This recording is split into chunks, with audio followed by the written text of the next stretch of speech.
Welcome to the Light, Camera, Rant Podcast. Your source for the latest on movies, TV shows, and video games.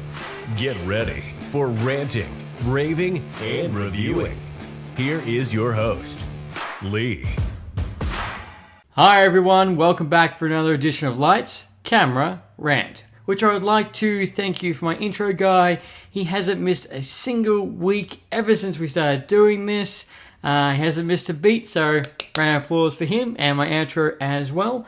So guys, you know what we like to do. We like to get into the news and then we like to get into the reviews, which is another triple threat week. I have the latest episode of Halo, the latest episode of Moonknight, and Netflix's latest movie release, Metal Lords, which, look, I saw this as a recommendation coming off TikTok.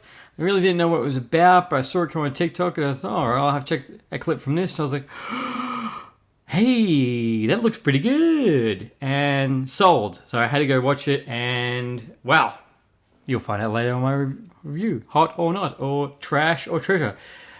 Which, you know, sometimes it's a little bit more trash, like, which, you know, sometimes we do see. Well, you know, like Fantastic Beasts, that wasn't really trash. That was like more kind of like half-baked, really. But if you don't know my Fantastic Beasts 3 review, definitely go check out my last episode.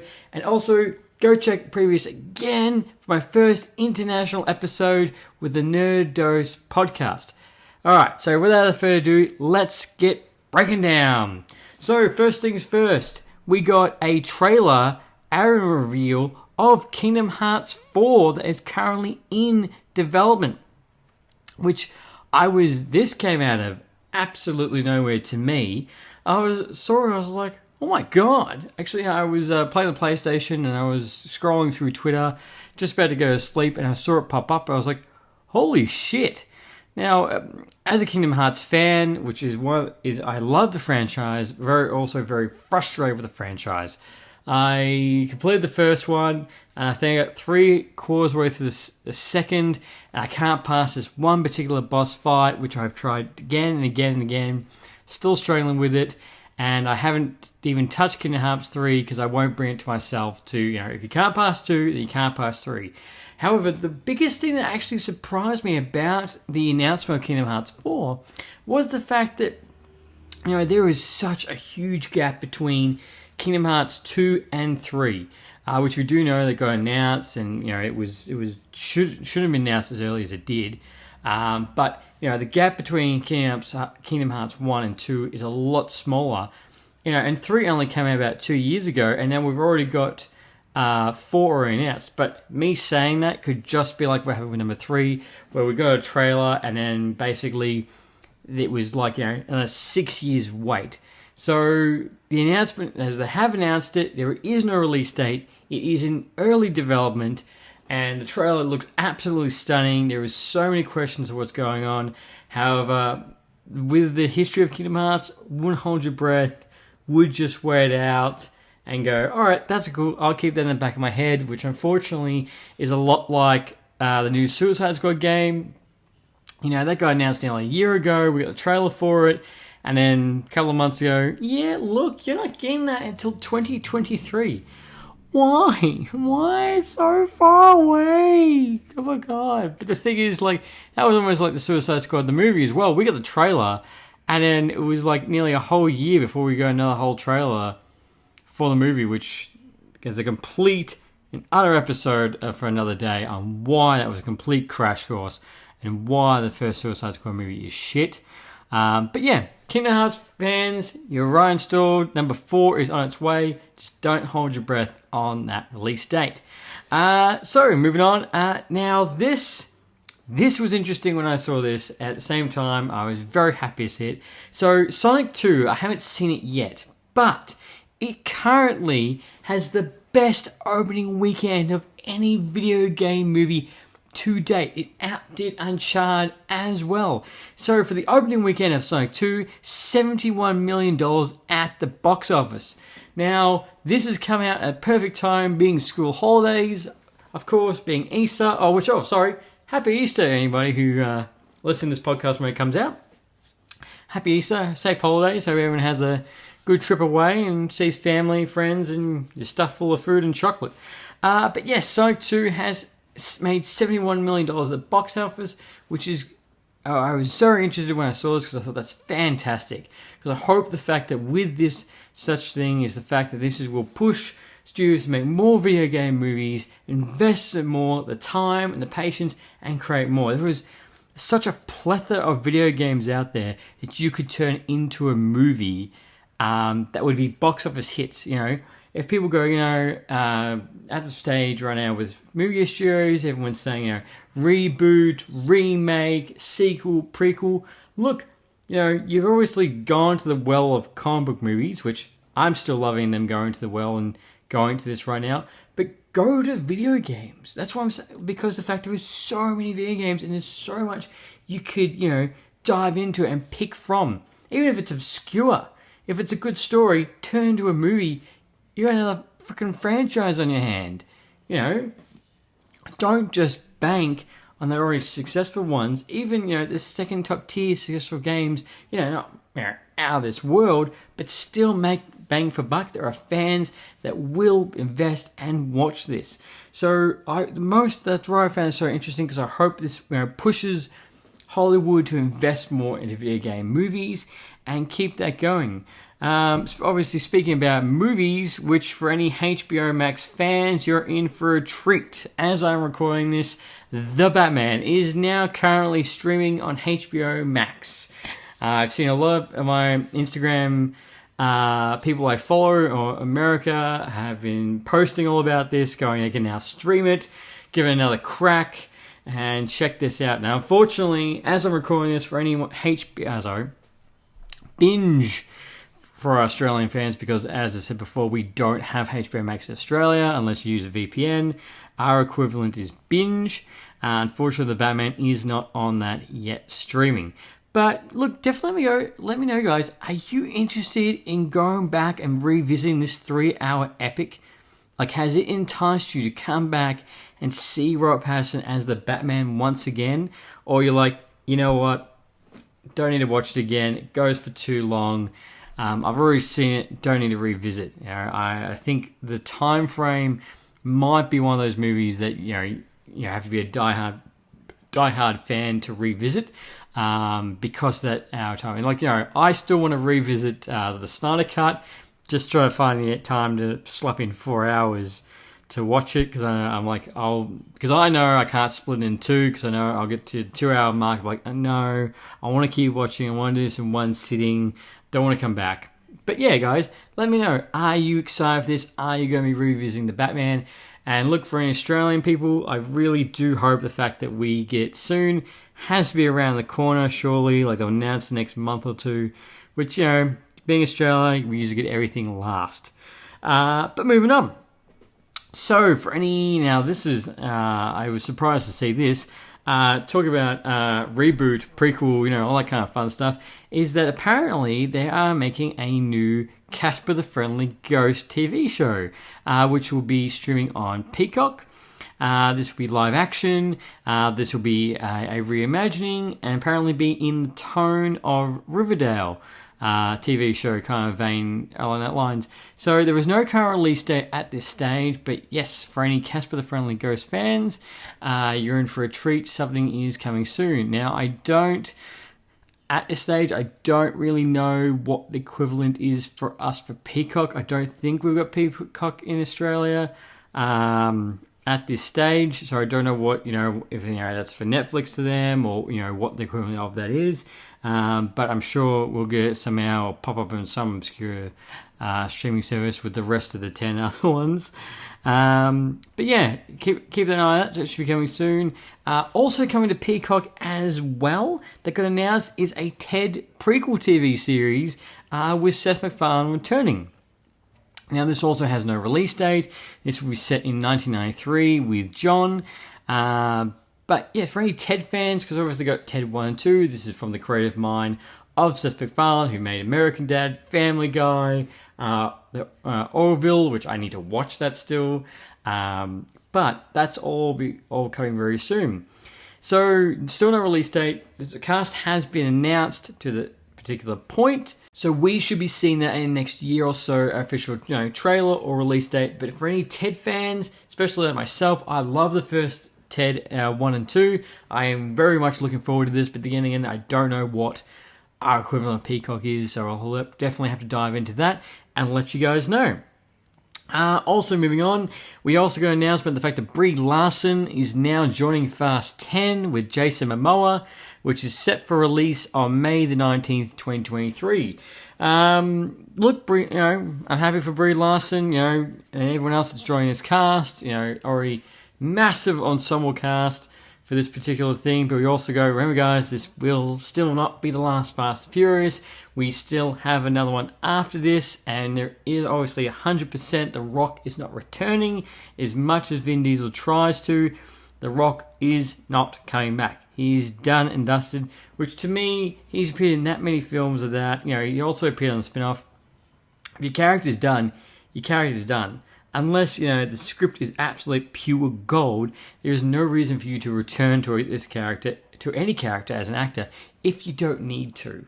Because you don't want to be, beating a dead horse. Which, the thing is, the difference is with, Robert Downey Jr. and Iron Man, with Marvel, obviously every time they offered it to him, the script was always a justification for his character to return. A really good one is Captain America Civil War. There was 2 scripts for that, one where Iron Man didn't appear and one that Iron Man did. And obviously Robert Jr. got really invested in the fact that, for his character to reappear after Avengers 2, of which obviously, in between that and obviously Spider-Man Homecoming.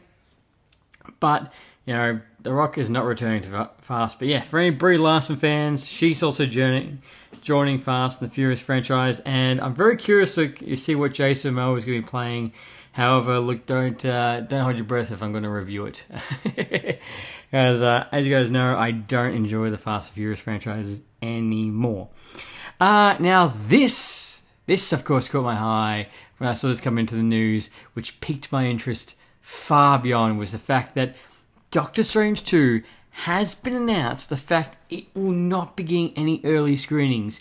The only time anyone's going to see this film in cinemas is at the world premiere on May the 2nd. Now, the only other movie that Marvel have done that for is Endgame, to obviously avoid spoilers. So, basically, anyone who's going to that world premiere will be the very first people to see Doctor Strange 2 in its entirety. Now, if Marvel's doing that on an Endgame level, like, just what's going to be included in this has to be mind-boggling. Or, they're really playing it close to their chest because they want you to be fully surprised on what's going to happen. So I'm currently seeing on May the 4th with my crew of friends, and mark my words. So we've got to last, I think, 2 days. 2 days of going social media dark. With not trying to see anything, obviously, because, as soon as someone sees this, as soon as there's that little bit of a leak, if you're on TikTok, you're gone. It's gonna be like wildfire, going out to every other single point, going ridiculous. This movie, especially with this announcement, the fact that no one's gonna see this movie until the world premiere, and the fact it's in the same vein as Endgame, I cannot stress enough the hype going into this. Honestly, it's just I really hope it's gonna be really good. I have complete and utter faith in Marvel. They have not disappointed me yet. I have not made a fully dud movie. Even the ones that are less on the pecking order still have moments that are really good, or character moments that are still really good, that still make you want to go back and watch them again. In all of them, like, still, a lot of people saying, the Internals was crap, it was boring, but actually Internals did a lot with the visually, representation, the story. Like, that's a particular movie that I think a lot of people will come back to, as well as I saw a lot of people that did like the Internals because of the fact that it wasn't attached to anything Marvel-esque, if you know what I mean. So there was no Captain America, there was no Iron Man, there was no Black Widow. It was a complete fresh team going in. So a lot of people actually appreciate that. So even though it might be very low in the pecking order, it's still, it's still very decent to go back and give it another rewatch, especially what happened in the after credits scene. So again, guys, have you got your Doctor Strange tickets? You need to pick them up now because, time's running out. It is not long. Actually, funny enough, I didn't even realize it, but the fact that when I do my Doctor Strange 2 episode, it will be my episode 50. It will be the 50th episode I have made of Lights, Camera, Rant, which, a couple of, when I started this, I was more amazed that I got to episode 10 and double digits, and now reaching episode 50. Holy shit. Which, remember guys, I have an announcement for that particular episode that will be very special, so stay tuned for that, because I can't wait to announce to you guys and get you really amped for that episode. But moving on, for any Better Call Saul fans, both Bryan Cranston, Aaron Paul, both returning for the final season as Walter and Jesse. So for any Breaking Bad fans, you will be treated for the last season because they are coming back. Now, for capacity, whether or not it's a couple episodes or the full season, they are definitely coming back, so you're going to want to tune in for that. Also, we got the full trailer for Stranger Things Season 4, which is premiering on May the 27th. Well, the first half. Netflix is doing that wonderful thing where they break it up into two, but the trailer looks... there's a lot going on. There's a lot going on. Now, I will be honest, I haven't watched Stranger Things, but everyone I speak to loves the show, can't talk enough about it, and I watched the trailer, I'm like... I don't know what's going on, but I am very intrigued, and I could start watching it now and still be intrigued. But yeah, so Stranger Things fans, if you haven't already, get on that. 110%. Now, this last bit of news I do have is a big one. So, it's very interesting. In the last couple of months, I feel like there's been so many... company mergers, people buying other companies, between Microsoft and Blizzard, Sony and Bungie. Obviously, Disney started that trend by absorbing Lucasfilms and Marvel. So Discovery purchased Warner Brother Media for $43 billion. It is a massive acquisition. So we see Warner Brothers Media, or will be Warner Brothers Discovery now, their new logo. So if you definitely go check that out, that is flying around, so you will discover this. Now this is massive. Now the most interesting noteworthy, which I didn't even think of it when I saw it, I was like, oh, all right, Warner Brothers are getting bought, just like everybody else. However, the most typical thing is the fact Discovery is very intrigued about the state of the DCEU at this stage. Now, apparently the rumor going around, which was reported, is the fact that Discovery are very interested about rehauling the DCU films and TV shows all together, all in one, just completely rehaul the whole thing, because they feel it is incoherent and there's no structure to it. They want to not copy Marvel, but they just want to have a single creative vision like Kevin Feige, which, I can completely understand any company wanting that. And Discovery are right. The current DC is completely incoherent. They can't tell who's the hero, you can't tell who's the villain, you can't tell who's playing what character, It's just mind-boggling. Go look at the Justice League. Who is their Justice League? Who is left? It's literally just Aquaman and Wonder Woman. Now, the Flash talks are currently like he's going to get pulled out. Batman's in question at the moment. They're not doing anything with Henry Cavill. I could go on, which I have gone on, I will admit. But from a business aspect, they need to 100%, they need to go into this and DC, and they need to completely either clean slate it or, end the DCEU for a couple of years. Now, it can keep doing these one-off films like the Joker, the Batman, keep doing them, but I feel like DCEU movies, they need to end them. They need to end them, or you need someone to crash course, put this back on the right direction, and assemble your damn Justice League. Because imagine this, on the flip side, if this happened to the Avengers. The Earth's mightiest team. The world's defenders, and you have no idea who's playing them. You don't know when they're going to reappear. It's just a whole mess. Obviously what's happened with Cyborg.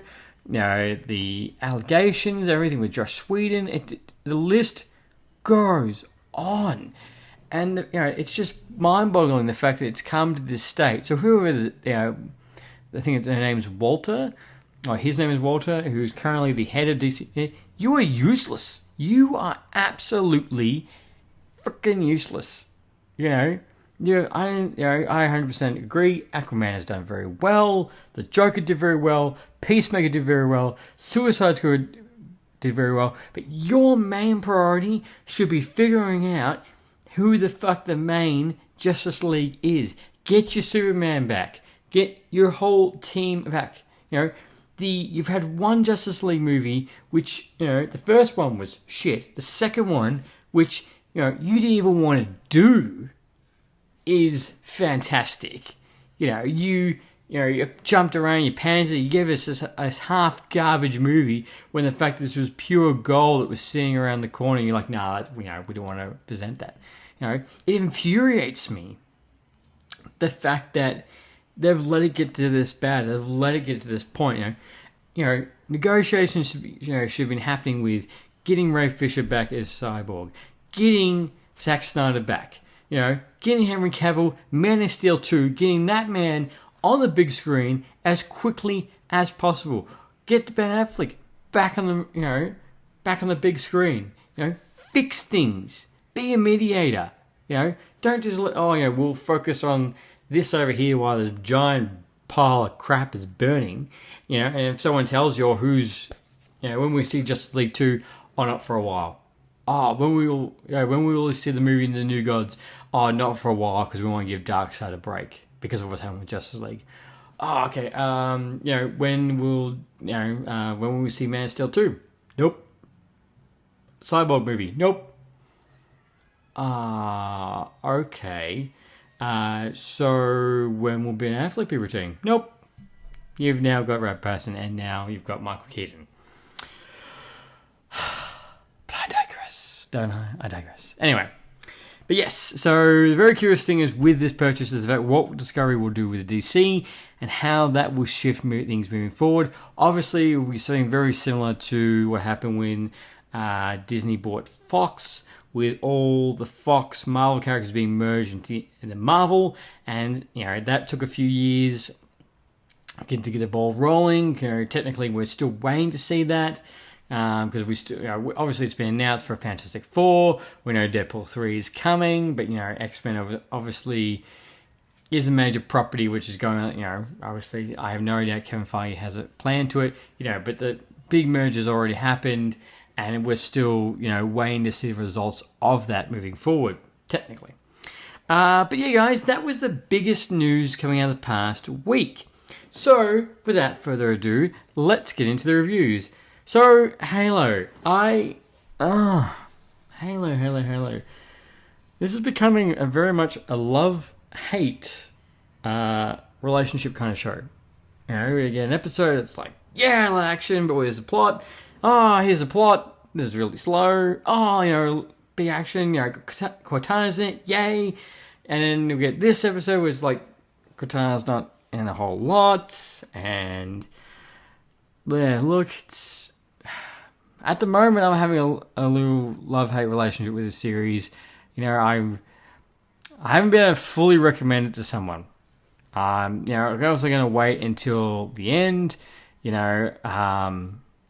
I do recommend it for any new sci-fi people who are looking for a new sci-fi show, but not fully recommending it going you need to watch this like Moonknight or Peacemaker. I haven't fully recommended it because I'm not fully sold on it. So this particular episode starts with K-125, one of the Spartans taking out their emotional suppressor pallet after seeing what Master Chief did the other week. Now, this episode focuses a lot on the 3 Spartans, and actually we do get a lot of talking points from them, which is really good, and we get their kind of backstory, their experiences. They get a lot of screen time in this episode, which was highlight, which was a really good point for that, which I really did love. Now she's removed. She's removed her palette, so she's working. She's also working with the fact that with keys at the moment, because she's working out trying to what all the the current language is, because they would know, they would hear it, they can understand it. Now we do see the fact that as they're deciphering the language, we do get the fact that they do mention the second ring. They do talk about Halo. So this is the second time, only the second time we've heard what Halo is. Being the second ring, so that's good. They're like, all right, we're going on track. And then obviously it does continue with Master Chief going to his home planet, going to his house, trying to find the second artifact, which you do get a very cool visual flashback with the House of Quintana. Now I'm 4 episodes in. Side point, four episodes in, and I was looking at the cast, and I'm like, I'm looking at this going, all right, this is very interesting. I was like, okay, just gonna, they're all like reminding me of someone. I'm like, okay, where where have I seen this before? And I totally forgot that, the fact that, her name, oh my God, I can't believe I just forgot her name. Dr. Halsey, Dr. Halsey. She's the chick out of the Jim Carrey movie. Oh my God, just gave him the Truman Show. She's the chick out of the Truman Show that he fell in love with. It was only extra. She wasn't meant to be in the show, and he keeps a photo of her the whole time. She's it's the same bird, and I was like, that's it. Like I was watching, it going, bingo. How did I not get that earlier? But yeah, I was like, okay, now it all falls into place. And I was like, all right, because it was bugging me. I didn't want to check, but it was bugging me because I know you from somewhere. But yes, so anyway, back on track of the review. She obviously with Master Chief, he's checking out where he used to live because he's seeing the memories. We do get a good 3D. We do get a good visual of his house, what it once looked like. And seeing him as a kid, he's trying to remember where these drawings are that he did of the second artifact, and where this all fits into everything. So that's still very interesting. I do have something I was really pissed about, was the fact that they arrive on this planet, he puts his helmet on, and I'm like, all right, sweet, good, you got your helmet on, and then literally the next scene, he takes his helmet off. I'm like, that was an absolute tease. They knew what they did just then. Why did you do it? Like obviously we like Master Chief having his helmet on. We don't give a shit about the actor playing him. It's not like The Mandalorian. The whole point of Master Chief is that you didn't see who's behind the mask, and the fact you have this faceless warrior who's showing all this emotion. And the fact that you put him in a scene, he puts the damn mask on, and literally 2 seconds later he takes it off. The reason why he takes it off is because the fact that when he takes it off, he puts his helmet next to his leg, which is the iconic shot from a lot of the promotion material from a lot of the Halo games. I understand that, but why? What? I was doing it. That really annoyed me, so I was pissed. I even saw someone's TikTok also complaining about it. I was like, yes, see, someone else understands my pain.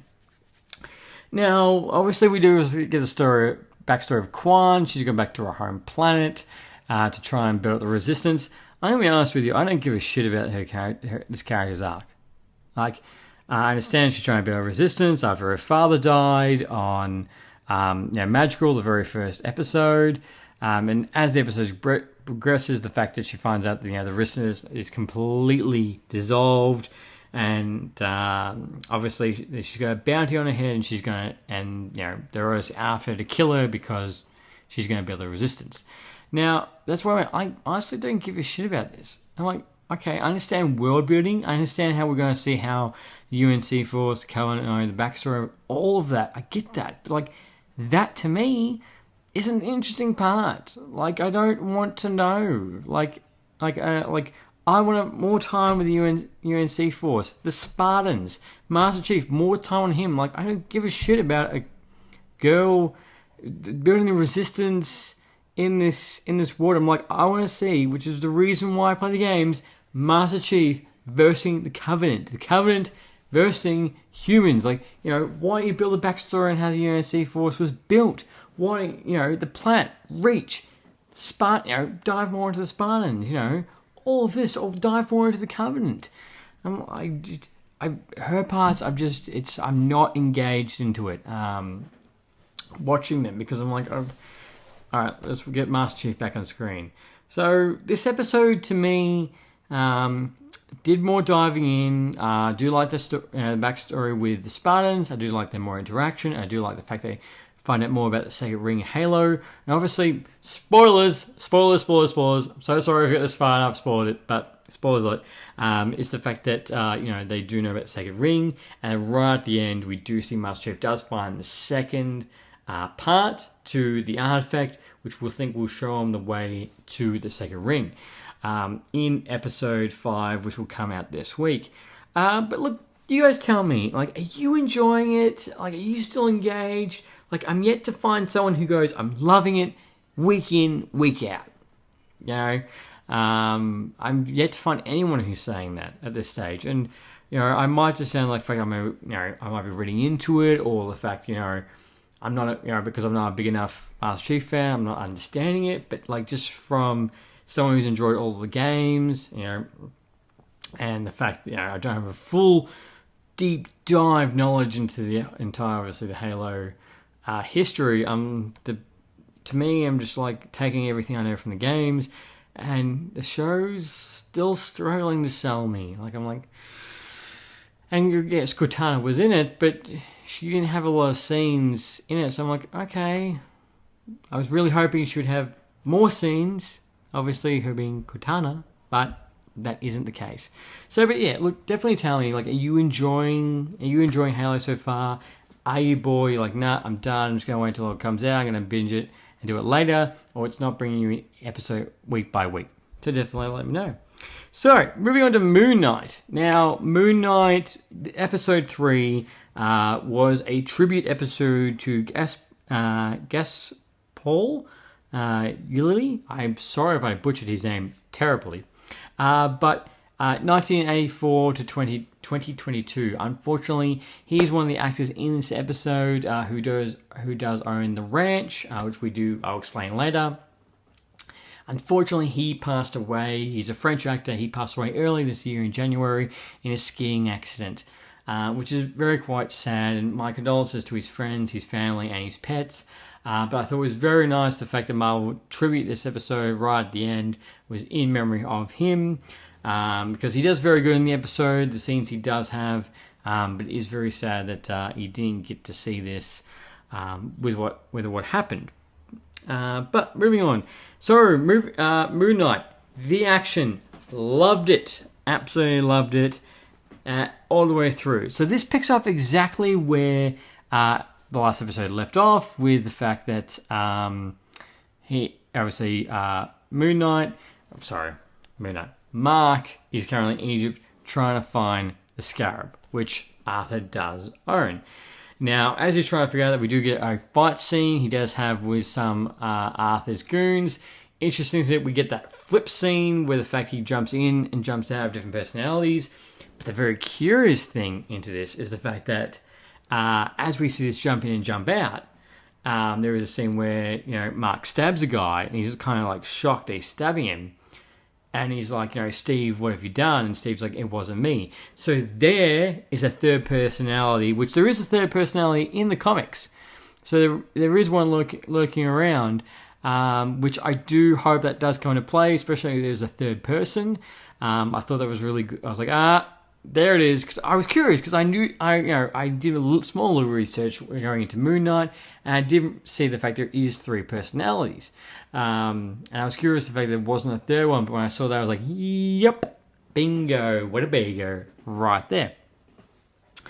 So obviously we have this very small back and forth, and unfortunately all the goons die. One kid does the very much like the Hydra thing and goes, Hail Hydra, and Hail Arthur jumps off a cliff and kills himself. I was a bit choking about that. And Mark's like, what are we going to do now to Khonshu? And Khonshu goes like, I do have a way. A little bit risky, but there is a way. And what happens is he summons a meeting with the other gods. Hathor and all these other gods that are in human bodies and currently live among the humans. Now, interesting fact, if you are, for example, a Stargate fan, like myself, then a lot of these gods you do know, because it's obviously enriched in Egyptian mythology, which I loved. I'm loving all this Egyptian side of things and the gods and all this, really diving into it. So I was like, I know you, I know you, I know you. And I do love the fact that almost you felt like a fan, because as Steve's walking into this, this area to be with the meeting, it's actually going inside the pyramid where this meeting is being held, and Steve's like, oh my god, this is inside the pyramid of Giza, which the whole set is fantastic. I could not tell you which point was obviously CGI, to the level of CGI between a physical prop, but it was a great scene. And we do see the fact that they try and put Arthur on trial. Arthur appears. He says the fact that this man's very sick, going to Mark. He hasn't done anything wrong. Blah blah. And basically the gods are like, you know what? There's nothing wrong with Arthur. Mark, you're crazy. And so is Khonshu. So if something happens again, we're gonna do something against you. And obviously, as the episode progresses, they do figure the way there's another way to figure out how to find the tomb and Emmet to see where Arthur is digging. They do have to find this sarcophagus, which will have a map on it. Layla really reappears, because we do see at the beginning of the episode the fact that she's made a new passport to enter Egypt, which she does meet up with Mark. We do get a lovely love scene between them, or like a connection. The fact that he's not fully telling her the truth, and because he's hiding everything because of everything to do with Moonknight, obviously, and the multiple personalities, which leads to finding a particular buyer, a collector who owns this particular sarcophagus, which will have a map on it to show him where Emmet's tomb is. Now, the collector person is sadly the person who did pass away. Now, basically, it's at some kind of ranch. It looks like jesting ranch, kind of like that. But they do rock up. They do talk. They doing the whole personating, like collectors. He does get to have Steve does get to have a look at the sarcophagus. Now, this is in kind of like a triangle viewing room, if you will, and there's mirrors all on the roof, and you can see the fact that Steve is talking to Mark. Sorry, other way around. Mark is talking to Steve, because Steve obviously knows how to read all this. As you know, shit goes down because Arthur rocks up and basically saying this guy's full of shit. I can show you the pure power of Emmet. You want to see something really cool, which breaks down to a fight scene. Now, this fight scene with Moonknight is fantastic. Very well choreographed. Loved it. You do see Moonknight get pushed a little bit. I do like the fact how Moonknight jumped out. Pretty, does the wingspan thing like Batman does. However, it's in perfect shape of a moon, of course. I do like that very much. And, you do see Moonknight do get very much pushed in this. Pushing this fighting scene, he does get stuck. What I really did like is the fact that, when Moonknight's getting pushed, obviously that's Steve. Sorry, obviously that's Mark. He's obviously being pushed. He can remove the Moonknight mask, and you see Oscar Isaac, and it goes back and forth. The CGI on that is fantastic. I'm loving the CGI on this. The Moonknight suit, I'm still loving as well, and the fight scenes. I do like the fact that, Steve's in his head saying, no, let me take control. Steve takes control, and we see Mr. Knight. He gets his ass whooped. He's like, nope. Take it back. You can have control. Well, which does happen. So we do get a lovely fight scene going on, which was very cool. I do recommend it. It's really good, and it's just I'm still very much engaged. This 100% does overall in Halo. 110%. I'm enjoying this a lot more. Not because of the fact that I'm a big Marvel fan, because this has a coherent storytelling. As fans, and I'm enjoying this. Halo is frustrating me. But yes, obviously Moonknight wins, and they do actually get to see, with lucky enough, they get to take some pamphlets from the sarcophagus because Arthur destroyed it. So they have to, they do manage to obtain them. Mark and Layla go into the desert to try and find Emmett's tomb. And the problem is, Steve does help. There's a lovely little cute in between him and Layla. And the fact that they are able to try and figure it out. Steve does work it out, but unfortunately, because stars obviously move thousands of years, because they have to triangle with the stars to find the exact location, they can't figure it out. Where Khonshu comes up saying, I can show you what the stars looked at thousands of years when Emmett was buried to help you. However, I will be imprisoned, without a shadow of a doubt. Which comes to to me, one of the most visually stunning scenes in the Marvel TV show. So obviously Khonshu and Steve and Mark help him basically side-swiping the stars, and it gets faster and faster. Everyone on Earth is watching this happening, which for people who live on Earth in the Marvel universe, you would see so much crazy shit in the sky. You must be like, I don't even want to know anymore. Oh my god, the sky's moving really, really fast. Well, there's a giant portal, or there's a giant mechanical man in the sky. It's 1 billion feet tall. I just don't want to ask any questions anymore. I just want to live my life. But as they're moving this scene, it's visually stunning and a great scene. And I loved how that ended. Now, unfortunately, the other gods do a particular summoning spell and trap Khonshu in stone. But the fact that Layla and Mark do have the coordinates of where Emmett's tomb, which that leads off into the next episode. We do see a scene with Arthur talking to the stone of Khonshu, stone statue, basically saying, I'm doing all this, just remember that I'm doing all this because of you. Basically, because he says he can still hear. Whew, that was a big breath getting all that in. You still with me? I hope you're still with me, because I've still got one more review to go. But, this episode did very well to me. It kept me engaged. They've really plunged into it. The pacing is very interesting for this. Sometimes it goes very forward, then they pull back. However, to me, the overall story still makes sense. It's still going very well on that part.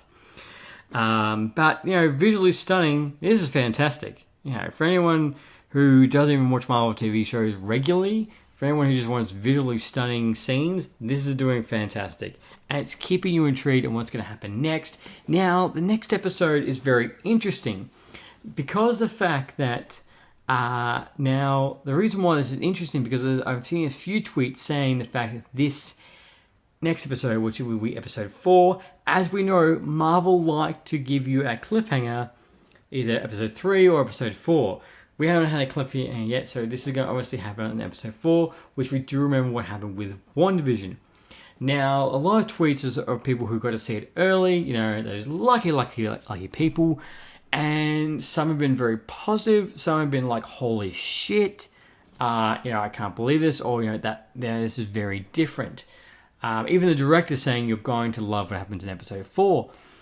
Which has got my curiosity right up there, of course. So, it's going to be very interesting where this is going to lead going in episode 4. And what massive cliffhanger is going to be. My biggest curious thing is that now Khonshu is in stone. does Michael Steve have the power of Moonknight or Mr. Knight? Do they still have the superpowers, or are we just looking at a regular human with multiple personalities? Yay. So that's the biggest question moving forward. But yeah, guys, you tell me, are you enjoying Moonknight so far? Is it, are you finding it's going too fast? Or do you think that, is it, you're engaged because this is a regular hero kind of thing? This is very far different.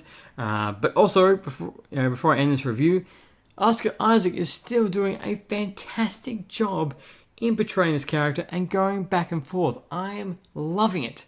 I'm loving it, and I can't praise him enough. Every single episode, he is not faulted. He's doing fantastic, and so is Ethan Hawke. So I'm glad that's still continuing on. They're showing their real passion into this project. But yeah, episode 4 coming out this week. So guys, are you going to be tuning in? Are you intrigued? Are you following along? Or you're like, you know what? Just give me Doctor Strange 2 right now. Stuff the shows. So we get into my last review, which is Metal Lords, a brand new Netflix movie that is currently streaming. Now, as I said, I only saw this on TikTok. It came up as a recommendation, and there was a clip, so I was like, oh, alright, I'll give it a watch. So basically what it is, it's essentially it's a teen comedy drama of two kids trying to start a metal band, Hunter and Kevin, who want to do the battle of bands, and the fact they are against social norms. They're outcasts, basically. And if you are a metal fan, 80s metal fan, Judas Priest, Metallica, Slayer, Lamb of God, who else was in it? Lamb of God.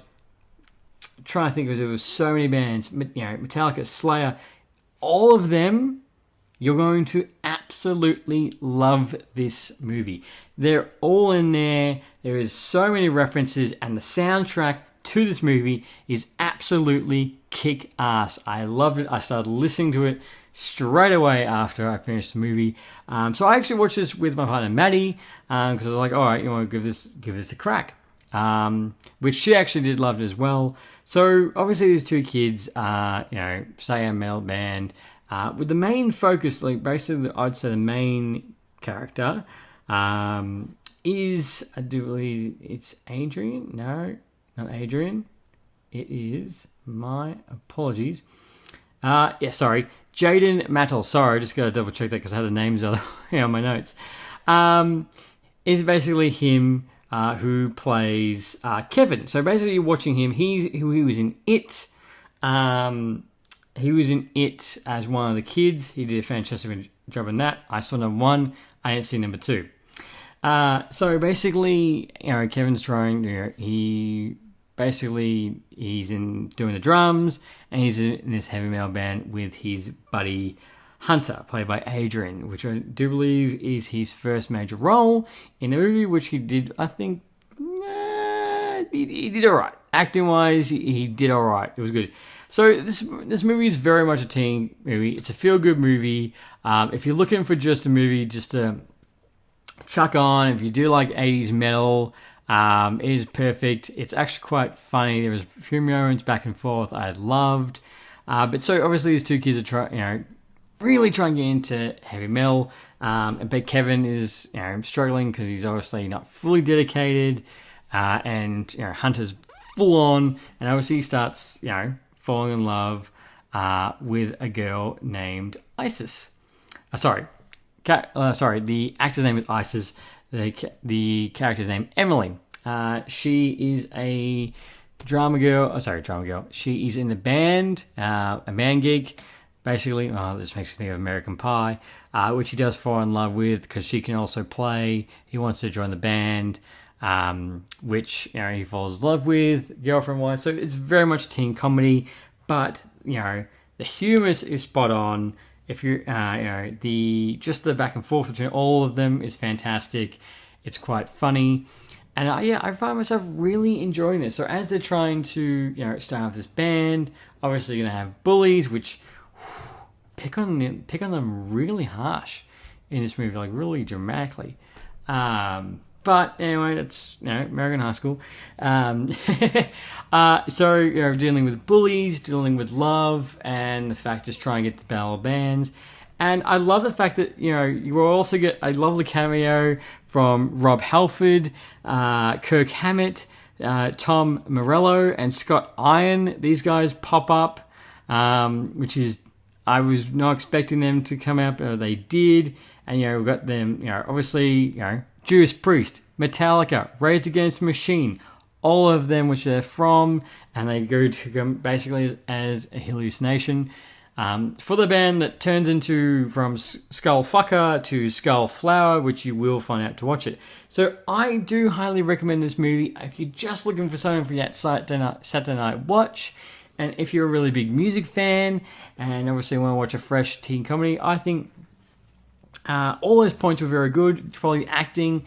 So obviously for these two actors, it was their first major role. I think they did alright. I wasn't fully blown away, but I thought they did alright. And the biggest thing is the fact that the same message is the fact metal is basically sticking to the man, going your own way, doing what you want. But it's basically more in the fact the big message of the whole movie is saying go do whatever you want. Just do whatever you want. If you want to be in a metal band, if you want to climb the highest mountain, doesn't matter what any people says. It doesn't matter if it's not a social norm. You just go out and do it the very best you can, because that is you. It doesn't matter, if you're a black sheep in a whole room of sheeps. Everyone's going to remember the black one. No one's going to remember the rest of the white ones. So it's basically the whole message is go for it, And that's a big message about metal, which I do agree with, and thought it was a really good, really good way to end the movie. I did love it. So this movie only goes for 98 minutes, so it's not a big full sit down, but it is a good watch. So I do recommend that. And look, guys, thank you very much for tuning in this episode. Keep in tune for the biggest announcement I'm going to make about episode 50. And what do you think about Halo so far? If you've already watched Metal Lords, let me know. And are you enjoying Moonknight right now? And do you fully agree with the fact Discovery need to completely rehaul the DCU from the ground up? So until next time, guys, happy ranting. Thanks for listening to Lights, Camera, Rant. If you like the show, don't forget to subscribe so you don't miss a single episode. While you're at it, leave us a rating and review, and be sure to tell your friends. Until next time, happy ranting.